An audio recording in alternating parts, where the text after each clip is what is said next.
Let's look at one of the problems that we had. Oh, it's not that one. This was a minimizing the distance problem. We're looking at the ellipse 4x squared plus y squared equals 4, and we're looking at the points on those that are farthest from the point 1, 0. Okay, so what's the sketch of that thing? It's not that. Okay, so here's the ellipse. Now, what does that ellipse look like? It's nice to have some sort of picture of this. It's not shifted at all, and the easiest way to get an idea of an ellipse is just what the intercepts are. So cross out, set y equal to 0, and you get 4x squared equals 4, x equals plus or minus 1. Okay. Let's say that's plus or minus 1. If you set x equal to 0, blank that out, then y is plus or minus 2. So it's something like this. Now let's see if I can draw an ellipse with a mouse. That's going to be kind of tricky. It's not going to look very good. That's pretty terrible. Okay, I'm still learning how to draw with a mouse. Actually, I could have done an ellipse here, huh? Let's see. Zoop.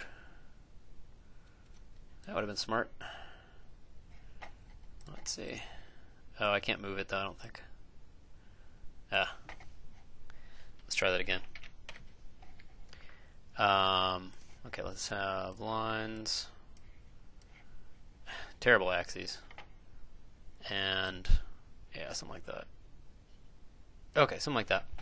And the points on the ellipse farthest from 1, 0. Now 1, 0 actually happens to be a point on that curve right here. And so the farthest points are going to be somewhere over on this left-hand side. Okay. So let's go back over here. So my constraint, the constraint is right here. So let's just say that's the constraint. And then the objective, as I said in another video, even though we might think we want the distance between our random point x, y and 1, 0, which is that, it's really actually better to kill that square root. And then at the end we can always remember to take the square root of the function we found if we really want the actual distance. Okay, so there's a nice thing here that the constraint would be a little tricky to solve for y or x individually, but notice y squared appears right here in the objective function. So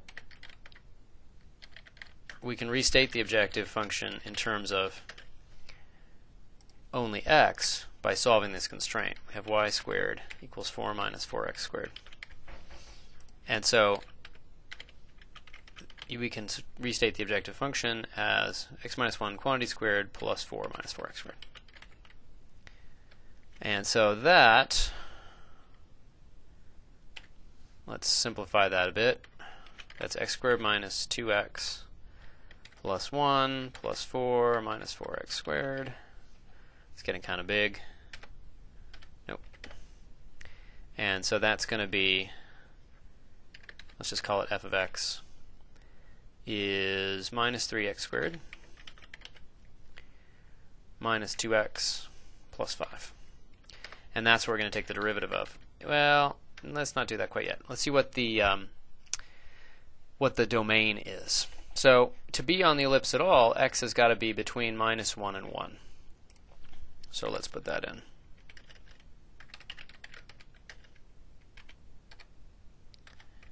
Minus 1 to 1. And now we can take the derivative. It's going to be minus 6x minus 2. Set that equal to 0. And so x is going to be 1/3.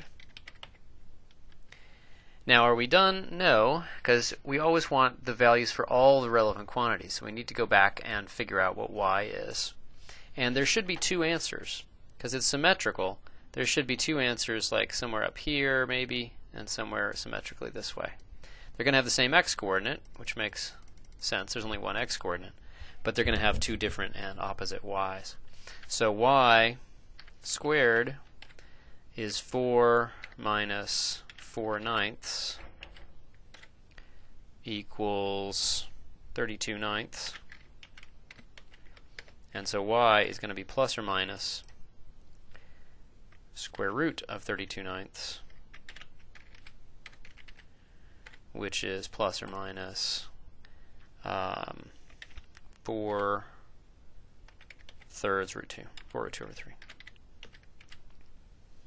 And so there's the coordinates of these points. If we want to put, if we want to look at the points explicitly, the points have coordinates 1/3, and then this expression here. Okay. Now notice you don't absolutely have to be staring at the picture to work this, although the domain, it's not that easy to get that in this setting. Now, one thing is I haven't checked the domain yet. I haven't checked the endpoints. So remember, this f prime is equal to 0 tells us some possibilities for the critical points and for the absolute minimum. But we really should check the domain as well. Okay, so we want the points farthest from 1, 0. Certainly if x equals 1, and therefore y equals 0 over here, that's not going to be the farthest, that's the closest. If we look at x equals 1, we need to check x equals 1, and the distance there, or f of x, let's say, f of minus 1, misspoke, f of minus 1 is going to be minus 3 plus 2 plus 5, which is equal to 4, as opposed to f of 1/3, minus 1/3. Not my best effort here. That's a minus. Notice I put them in the right place, and then I just forgot to write the minus sign. This, as the solutions, is minus 1/3. That's a minus. There we go. We're fine. Oh, I did that unintentionally, so you'd notice. Keep you on your toes. Okay.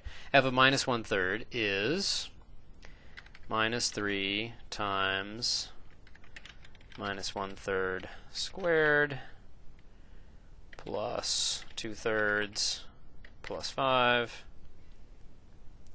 equals, okay, so minus 1/3 squared, the minus goes away, so we get minus 3/9 or minus 1/3 plus 2/3, so we get 5 1/3 or 16/3, which is definitely greater than 4. Okay, so that does check that these points here and here are actually the global maxima, and this wasn't the actual maximum. That's not, I don't think that's terribly obvious by looking at the picture, that the maximum distance isn't just right across the ellipse.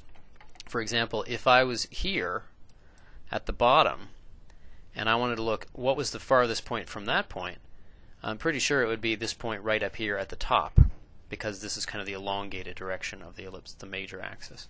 So we really did need to check this point to be careful. Alrighty, that's a good place to stop.